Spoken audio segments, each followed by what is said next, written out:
There's a moment that often follows expansion that few people expect and almost everyone misunderstands.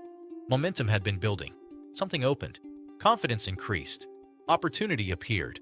For a short window, movement felt natural, aligned. And then, almost without warning, energy drops. Motivation thins. Focus scatters. Tasks are postponed. Messages go unanswered. What felt obvious just days ago now feels heavy or distant. Confusion sets in. The mind starts searching for answers. What happened? Why can't I keep going? Why does this always happen when things start working? The collapse feels personal, like a failure of will, a lack of consistency, a flaw. But within the cycle, this downturn isn't random, and it isn't a mistake. Expansion increases load. As things grow, visibility, responsibility, pace, the nervous system has more to process. More sensation, more uncertainty, more exposure. Even positive change requires reorganization. When growth happens faster than the system can stabilize, the body responds the only way it knows how. It pulls back. The collapse after expansion is the nervous system attempting to restore safety. What looks like procrastination is often a reduction in stimulation. What looks like avoidance is often a decrease in exposure. What feels like a loss of desire is often the body lowering intensity to prevent overwhelm. The goal isn't rejected, the rate of change is. This is why the crash is so predictable. Expansion creates a spike. The spike exceeds capacity. The body downshifts. Energy drops. Action slows. Attention spreads. The system seeks neutrality again. Because this happens unconsciously, it feels like self-betrayal, not regulation. The mind, trained to value consistency, labels this sabotage. Discipline is questioned. Motivation is blamed. Identity gets pulled in. But none of that is accurate. The body isn't evaluating meaning. It's managing load. Recognition begins when the collapse isn't treated as failure, but as information. The crash is feedback. It says, expansion happened without enough integration. Something opened faster than it could be stabilized. The system needs time, not to stop, but to recalibrate. When this moment is misunderstood, people push harder. They override the slowdown, apply pressure, and the crash deepens. Fatigue grows. Resistance increases. Protection escalates because the message wasn't heard. When it's recognized, something else becomes possible. The question shifts from, why am I doing this? To, what just expanded that my body hasn't learned to hold yet? In that shift, shame dissolves. Clarity begins. The collapse after expansion isn't the end of the cycle. It's the doorway to the next phase. It marks the point where growth must be metabolized before it can continue. When this is understood, the crash stops being an obstacle and becomes a guide. Self-sabotage is one of the most misnamed experiences in personal growth. The word itself assumes intent or failure, as if part of you were working against what you want. That assumption creates shame. But within the cycle, self-sabotage isn't a defect. It's regulation. When expansion moves faster than the nervous system can integrate, the body intervenes. It doesn't reason or negotiate. It applies brakes, not consciously, automatically, to preserve coherence. Output reduces. Motivation dampens. Focus narrows. Overall load decreases. Sometimes this looks subtle, sometimes dramatic. What once felt compelling loses its pull. Urgency evaporates. Attention drifts toward what asks little of you. Follow-through becomes inconsistent. The mind calls this resistance, or laziness, or self-betrayal. But the body is doing something precise. It's reducing exposure to what feels overwhelming. Every form of growth adds variables.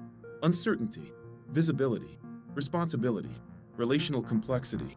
Even positive outcomes carry risk at a physiological level. More success means more to lose. More clarity can mean fewer exits. More alignment can mean less camouflage. The nervous system registers all of this instantly, long before the mind assigns meaning. When acceleration threatens stability, the system downregulates. Energy drops. Momentum interrupts.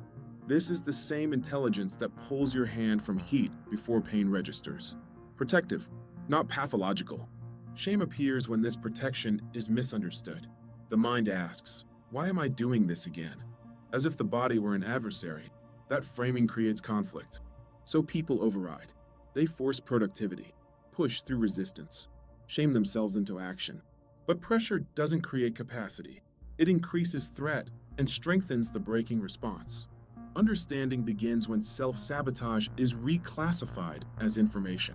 The brakes aren't saying stop forever.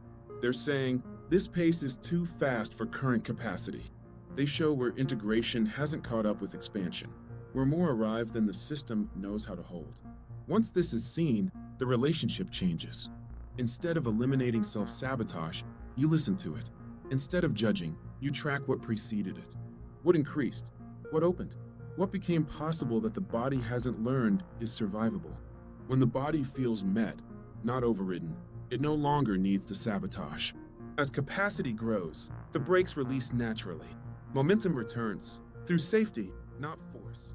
The system allows movement when it trusts that expansion won't require collapse. Self-sabotage isn't the enemy of manifestation. It's the mechanism that ensures growth unfolds at a pace the body can endure. When that intelligence is understood, shame dissolves, and the cycle can move forward without self-attack. When self-sabotage appears, the most common response is force. The mind reads slow down as resistance and tries to correct it with discipline, pressure, control. Standards rise. Internal language hardens. What starts as motivation becomes aggression toward the body. Within the cycle, this response reliably makes things worse. Forcing assumes the problem is insufficient willpower. But when the nervous system has already applied the brakes, pressure doesn't restore movement. It increases threat. The body doesn't feel force as motivation. It feels it as danger. And danger strengthens the very mechanisms that caused the slowdown in the first place.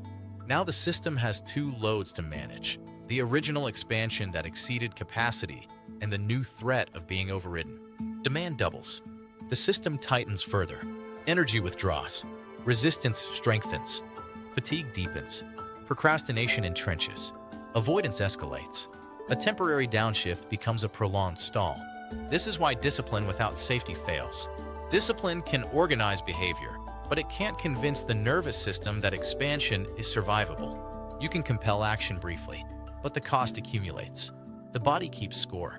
Eventually, the system enforces rest, distraction, or collapse in ways mindset can't negotiate with. Forcing also distorts the signal. Pressure drowns out what the slowdown is trying to say. When the system doesn't feel seen or respected, it escalates. Anxiety, irritability, numbness, loss of clarity. The person concludes something is deeply wrong when the body is responding appropriately to being pushed beyond its limits. Gentleness isn't passivity, it's accuracy. Gentleness begins when the relationship shifts from command to collaboration. The question becomes, what would help my system feel safe enough to move again? That shift immediately lowers threat. As safety increases, the brakes loosen. Energy returns organically. Focus stabilizes. Action becomes available again, not because it was forced, but because protection is no longer needed. Movement from safety is sustainable. Movement extracted through pressure is not. The cycle doesn't respond to aggression. It responds to coherence. Pushing may create compliance, but it fractures alignment. Gentleness restores communication between intention and capacity. The urge to force is usually driven by fear. Fear of losing momentum, missing opportunity, repeating old patterns. But fear can't lead expansion safely. Only regulation can. When force is replaced with gentleness, self-sabotage no longer needs to escalate. The system learns it won't be punished for slowing down. And in that trust, forward motion becomes possible again, without violence, without collapse, and without betraying the body carrying the cycle forward. When self-sabotage is no longer fought or forced through, something subtle, but powerful, becomes possible. The system begins to feel met. Not corrected, not managed. Met. This is the moment protection can soften, not because it's eliminated, but because it's included. Within the cycle, contraction isn't an error state. It's a regulatory phase. When expansion outpaces capacity, the body pulls inward to restore balance. The problem isn't contraction. It's resistance to contraction. Judged or overridden, it intensifies. Allowed, it completes. Allowing contraction doesn't mean indulging avoidance or abandoning intention. It means recognizing the slowdown as purposeful. Energy drops for a reason. Focus narrows for a reason. Engagement wanes for a reason. These aren't signs something is wrong. They're signs recalibration is happening.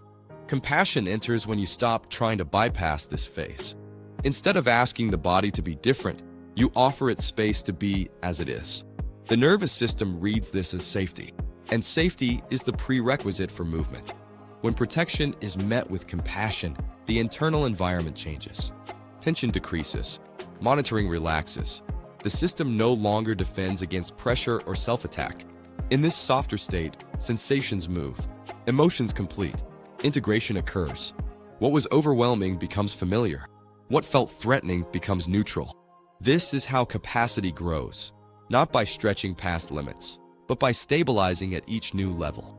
Expansion becomes something the system learns it can survive. And when survival isn't in question, resistance fades on its own. Letting safety return requires patience. There's no lever to pull, no affirmation to repeat, no strategy to execute. Safety emerges through consistent nonviolence, through listening rather than commanding, through presence without demand. This can feel counterintuitive in a culture of constant motion. But here, stillness isn't stagnation. It's digestion. It's the phase where the body integrates what the mind already moved toward. As compassion replaces resistance, self-sabotage loses its function. Momentum returns quietly. Action reappears without pressure. The next step becomes obvious, not because it was forced, but because protection is no longer needed. Inclusion is the final shift. Desire, expansion, contraction, integration, movement again. Nothing is exiled. Nothing is treated as failure. This is the deeper intelligence of manifestation. Reality doesn't respond to how hard you push. It responds to how safely your system can remain open while life moves through it. When protection is met with compassion, safety returns. And from safety, expansion can continue without self-betrayal.